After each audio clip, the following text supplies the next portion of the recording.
So this week, the Class 1 violin students are starting to play with their bow on the string, and they're very excited about that. But in practice at home, do go ahead and start with the pencil and then move to the bow. So we'll go ahead and start with our bow hold bunny. Shake, shake, shake, shake, flop. Slide the thumb under the middle 2 fingers. Wake up, bunny. Nibble, nibble, nibble, nibble, jump. Then we have that curved ear and the floppy ear. The things to look for are the same as last week. We are checking for the thumb to be opposite the first knuckle of those middle 2 fingers, not here, touching those 2 fingers.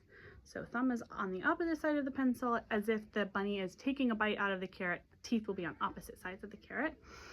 And then we have the curved ear here. Pinky goes right on the tip, not on the finger pad, but on the tip of the finger. And then with the floppy ear, it does not need to be so curved, and the finger pad does not need to be in contact with the bow. The important contact point is between these 2 knuckles on the first finger, like so. If we curve too much, then we actually pull that pencil in and we lose the space here that we want to see. We want to see that nice open space, little mousy hole. So the other thing that we're starting to check for with their bow hold is, we're calling them squashy knuckles, but really it's just a relaxed hand. But if the hand is relaxed, then the knuckles, especially that pinky knuckle, should be really easy to squash. So after they make their bow hold, we check for that mouse hole and we check for squashy knuckles. So if the hand is tense, the knuckle won't be able to move. And if the hand is relaxed, then it should be able to move easily. So after they make their bow hold 3 times on the pencil, then we're going to go ahead and make the bow hold on the bow. So just like with the pencil, they're holding the stick with their left hand. When they unpack, they should have tightened their bow. And then they're holding the stick with the left hand, and they're going to make the bow hold bunny just like normal. But this time when we chomp, we're chomping onto the bow. So the placement is that the thumb goes in this little gap between the frog and the thumb leather. So this gap here is where the stick of the bow is showing through. So you can actually see and touch the stick there, and that's where the thumb goes. And then we wrap those middle fingers around, curved ear, floppy ear. As they're standing with the hair facing them, the thumb should bend so that it is touching the hair, like so. All right, so they're standing, and then they're going to go ahead and do up like a rocket with the bow. If their bow hold is not secure, or if the bow feels heavy for them still in the bow hold bunny hold, then they can continue to support the bow with their left hand while they do up like a rocket. So up like a rocket, down like the rain, back and forth like a subway train, round and round like a great big sun, land on your hand, curve your pinky, bend your thumb. As they do up like a rocket, do make sure that the bow is staying vertical. And when they go round and round, we want to be going counterclockwise toward the center of the body, which is preparation for something that we'll be doing when we're playing with bows on the string. So now that they've got their good bow hold and it's perfect and ready to go, you are going to place the violin on their into playing position for them so that they can keep their attention on their bow hold. So as the parent, you will bring their violin up to their shoulder for them so that they're ready to go. And then they will place the bow on the E string. And I've given them little markers. These are just pencil grips that I've cut. So they move, they won't stay put. So if they're not looking approximately like mine are, then you can easily adjust them. The goal is to divide the bow into thirds. So we have a third of the bow below the green, we have a third of the bow in between the green and the red, and then a third of the bow above the red. Approximately, I don't know how well you can see that, but that's the goal there. So, and their goal is to play in between the green and the red. So start around the green, play to the red.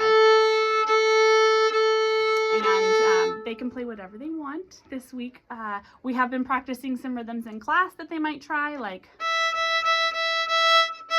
or, but if they want to just scrub away, that's fine as well. We're looking really to focus on that bow hold. Additionally, we're trying to keep the bow between the bridge and the fingerboard. But those are the main goals for the bow so far. All right, so after that, then we're done with the bow for the rest of practice session, and we're moving on to our left hand preparatory exercises. So we have our special circle slides, just like last week. But when you put the circle on, check that it's in between. It's sort of on the corner of the finger. So it would be in between the side. This would be directly on the side, and this would be directly in the front on the palm side. So we want it to be kind of on that corner, because when they ultimately are playing the violin with all of their fingers on the bow, this is the way that the hand will be making contact with the neck. So it's not just the side, nor is it the palm front. It is the corner of the first finger there. So we're here in rest position, and we're just making slow slides. I've been reminding them that this is slow. And we are starting to check for little mouse hole here. So we want to have a little space here behind the neck, between the thumb and the first finger. So there's just a little space there for a little mouse. All right, polishing both sides of the neck. And then we're gonna go on up into playing position. So we have zip, step, sway, Mr. Snappy, snaps on the strings, stop the traffic, button to the sky, make a silly hat, hello ear, and snuggle into your shoulder. Okay, when that's nice and comfy, we turn the nose toward the bridge, drop onto the violin. When that's nice and comfy, Mr. Snappy swims away, and rainbow fingers come to play. So we're going to be doing rainbow taps again. We are working on learning the finger numbers for violin, which are 1, 2, 3, and 4. And additionally, we are starting to prepare the hand for the movements that the fingers will be doing when we're playing on the strings. So tapping first finger, we want to make sure that we're keeping that rainbow finger shape so that fingers are tall and curved. Tap, tap, tap, tap. Second finger, third finger moves with a buddy, and fourth finger. All right, and then we're going to do our special circle slides again, but this time in playing position. So we're just continuing to get that left hand ready. So same thing as before, that circle should not be visible because it is against the side of the neck, and we are just sliding back and forth. Thumb is also making contact, and we have a little mousy hole here for our little mouse friend. All right, so we're also looking for a straight wrist, especially once we're in playing position. We don't want the wrist out or in, but nice and straight. All right, so that's that. And then the last thing is our two songs. We have Hot Cross Buns and Mary Had a Little Lamb, harmony for both of those. So with Hot Cross Buns, we can sing hot cross buns, hot cross buns, 1 a penny, 2 a penny, hot cross buns.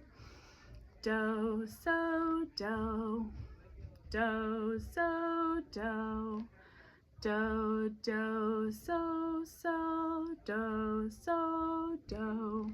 Then they can play, thumb down, pizzicato finger on the string before they start.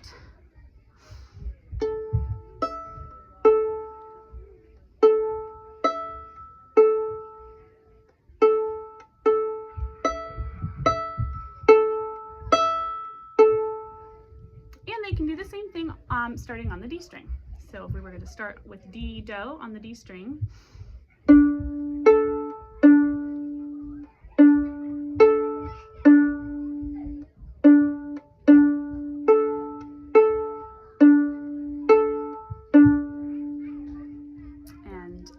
if you would like to, You can either play along the melody on an instrument that you have and know how to play, or you could sing with them. So we are starting to get more confident in class while I play the melody and they play the harmony.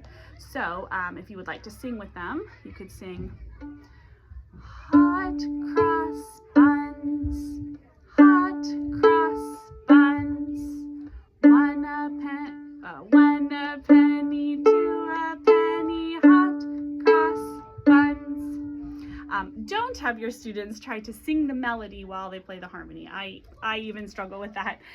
They can sing the harmony while they play the harmony, but they don't need to sing the melody while they play the harmony. If you want to play along with them, if they're starting on D, that's going to be in D major, so the melody starts on F sharp.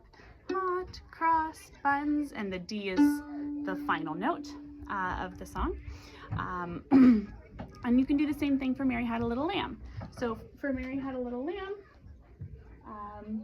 we have do, do, do, do, so, so, do, do, do, do, do, do, so, so, do, do. And if you want to sing or play along with them, if they're starting on the D string, that would be in D major, and the melody starts here, Mary had, and their harmony starts on the D.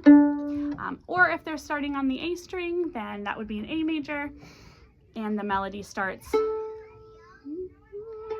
Mary had on C sharp, Mary had, and the A is where the song would end. So I think that's everything. Happy practicing.